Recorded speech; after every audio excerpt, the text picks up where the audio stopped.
So, Premier League predictions for this weekend coming up. Most teams have got, well, City and Arsenal have got, City and Arsenal, City and Palace play at some point, so they've got 8 games to go. Everyone else has got 7 games left to go. So, some important games at both end this week. So, let's get on to this. The Friday night game, West Ham against Wolves. Wolves shown better form recently, better performances. However, it's come too late, really. They're probably going, well, they are going down. West Ham, though, still battling to survive. Went out the cup at the weekend. I mean, it was a very good game with Leeds. Could have gone either way. Lost on penalties is unlucky. But coming into this, all focus is just on the Premier League now and trying to survive. I mean, you've got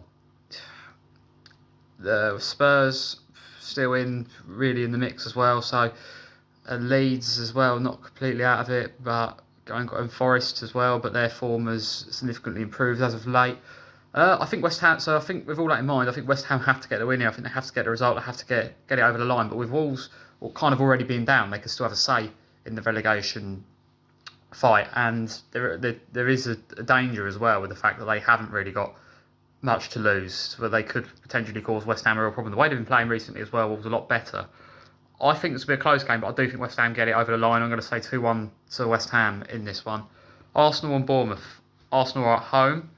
Again, this is the early game on the Saturday, but again, Arsenal got the win last night against Sporting, so I think based on that, I think they'll come into this game with a lot more confidence than they would have done if it was directly after the 2 cup defeats they've had.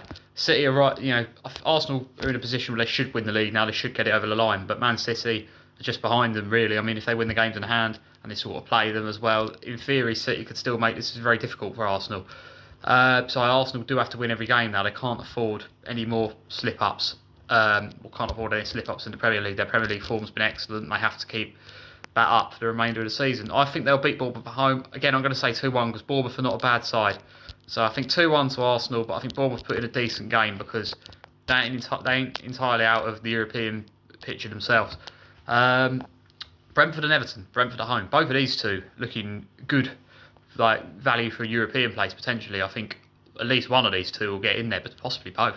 The way we're going as well, the way Chelsea are going, one of these two, if not both, will probably overtake us very soon if we continue on the form we're on. Although it's probably a good job for us. They're playing each other actually. I'm going for 1-1 in this game. I think it's tight. I can't really separate them at the moment, so I'm going to go for 1-1. Burnley and Brighton. Burnley at home again. Burnley are a bit like Wolves. They're down, but they are not showing as good a form as Wolves are. Though they haven't won in a long time, Burnley. The odd draw here and there, but hardly any wins this season. That's why, despite the fact that they've fought hard and got a few hard-fought points, they haven't put in a significant bid to survive. It's because they just haven't won the matches. I'm going to go for, I think 2-0 to Brighton. Brighton are really, I think, going to push for Europe in the remainder of the season. Liverpool and Fulham. Liverpool at home. Liverpool's form, as of late, has been worrying. Lost to Brighton in the game before the international break. They crashed out the FA Cup as well, 4-0 to Man City. Really bad defeat. You've got Salah looking like he's leaving. But what was confirmed with Arsenal's win over Sporting Lisbon last night is that Champions League now goes down to 5th place. The 5th place team that finishes 5th place in the Premier League will qualify for the Champions League. That right now is Liverpool, and they look in a good position to push on and do it. So I think maybe that'll give them a bit of a boost because they're quite a ways, 5 points behind Villa. It makes it much more realistic aim now to qualify for the Champions League. That said, their recent form has been so poor, really, and it does seem to be like every time you think they're about to sort it out and just go on a bit of a run or just go on enough of a run to secure Champions League, they seem to have a result like what they had against Brighton. The 2-1 defeat before the international break. So I'm going to go with, I think Fulham take something from this game. Again, European push is still a possibility for Fulham. I'm going to say 2-2 in this one. I think they'll get something out of it. Crystal Palace against Newcastle. Crystal Palace at home.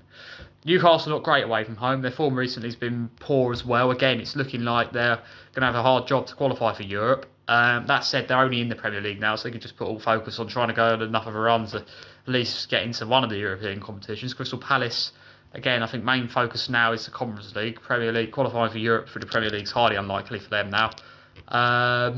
That said, they want to finish as high as possible though. Newcastle not great away from home. neither of these two have been particularly great in the second half of the season. I'm going to say 1-1 in this one as well. Actually, 1-1. Can't. I'm not really leaning towards either of them winning this one at the moment. Sunderland Spurs. Sunderland at home. This is De Zerbi's first game in charge.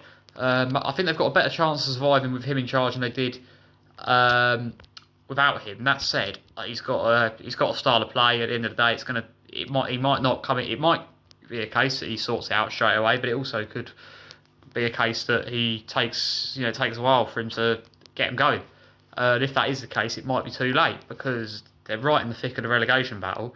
The recent form's been so poor recently, just no wins in this calendar year. So they go to Sunderland, who, although not as strong recently, are decent at home, and they're coming off of that big win against Newcastle. And they still had a very good season, and I still think they'll want to end the season strong.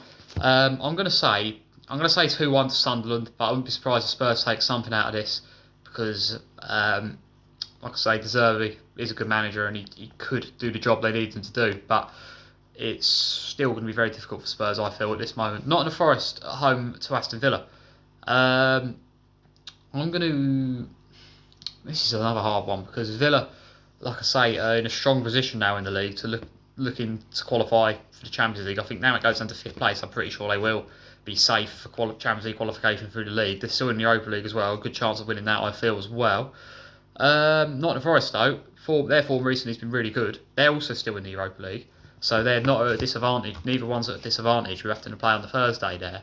There's also a bit of a derby as well, Midlands derby.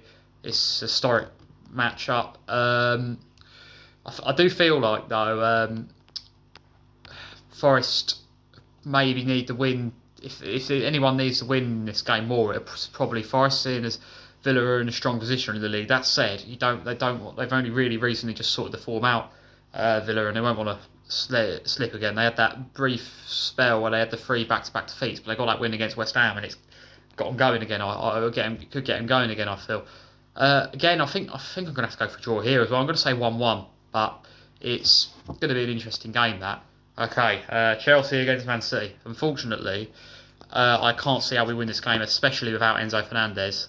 It's going to be very difficult. City have been on good form recently. They've shown that in the Cups, and could they recover in the league and give Arsenal a serious challenge? If they're going to do that, they need to win here, unfortunately. We need to win as well. We need to try and qualify for the Champions League. But unfortunately, I'm going to go for 2-1 to Man City. Man United Leeds. Man United at home. This is another historic match-up. Man United, look, I'm pretty sure, they're certain to be in the Champions League now, for sure. Leeds edging closest to safety. Could do with a result here, though, just to really just sort of ease the pressure and gain on the teams around them. I still think they are probably in the strongest position out of everyone that's currently in the bottom, or in that sort of 4-team relegation battle. Definitely could get a point, I feel, away at Man United. It's definitely possible. I do think Man United just edge it at home, though. I think I'm going to say 2-1 to United. Man United, but could be a good game, that. So that's Premier League predictions for this weekend. Huge week for us, for Chelsea. We're trying to qualify for the Champions League. We've got on a massive streak of not beating Man City. Hopefully we can end that, but it's a big game. Big games in terms of the title race. Both City and Arsenal really need to win just to keep the pressure on each other, really. Big games in terms of the European race as well. A lot of teams still in the mix. Brighton, Fulham, Everton, Brentford, all that lot still well and truly in the mix for at least, looking to maybe get into the top 6, top 7 for sure. So, yeah, it's going to be interesting weekend, this one.